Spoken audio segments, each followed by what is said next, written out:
The cliffs of Whisperwool stand tall against the onslaught of cold wind and the ocean spray. At the edge of one of the cliffs, a copper-skinned wood elf stands looking over the horizon of the sea. In her right hand, a large scythe with 2 blades. In the other, an obsidian key with a faint green glow. Behind her stands 4 humanoid figures, the first of which stands much taller than the elf. His face of a lion embedded in a thick black mane, his armor onyx, matching the raven-colored fur of his body.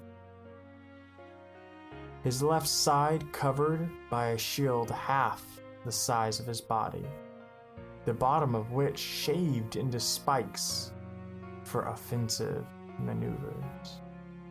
His right hand clutched onto a metal claw, chains wrapped up his forearm.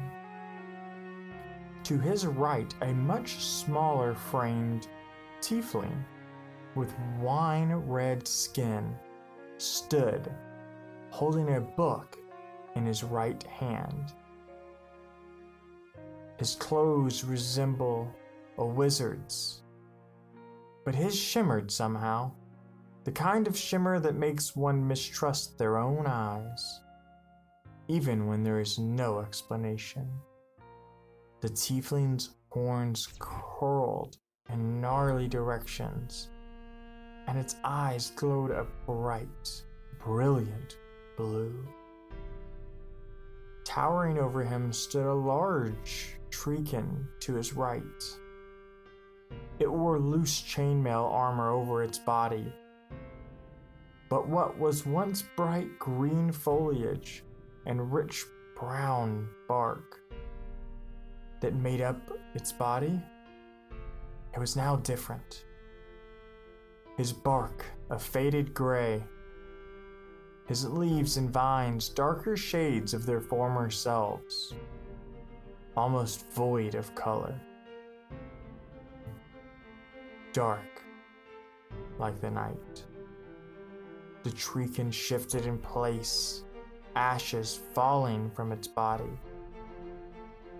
On its back, an ornate longbow rested between shoulder blades made of wood and vines. The last of the 4 figures was more simple in nature. It was the median of dwarf and orc, wearing full plate mail armor crafted from torrential titanium. Its armor shimmered in the light. This figure bore an open-faced helmet of the same metals. The armored warrior held a morning star in his right hand, and a metal weapon that resembled a spade in the other. "They are on their way," the elf said to the 4 behind her. "I can feel them coming." The 4 behind her remained silent. She turned to face them. "You know your parts to play. I suggest you get on with it." She motioned for them to make their own way home. All but the humanoid lion departed. "There is a storm coming, Sybil.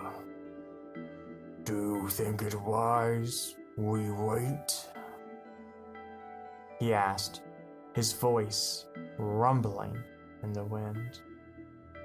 "We will do just fine. It's the gnarly in you that wants to act."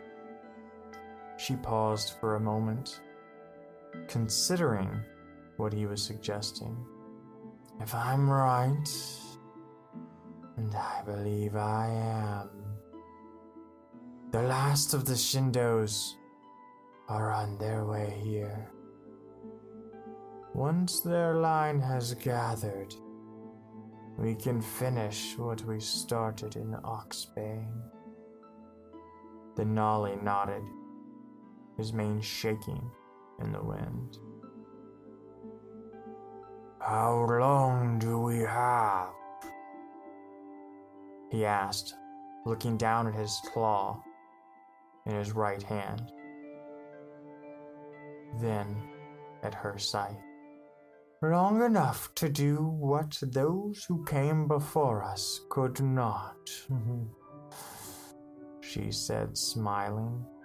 Her smile only seemed to make the Nolly more concerned, even more uneasy somehow. We will overcome, and the next stage of Whisper Rule shall pass. Then Goron will find itself born free to a new age. And of silence? He asked, his face showing that he knew he was beginning to push his luck. What will come of it? Silence will be fine. It will remain as it was always destined to be. Silence.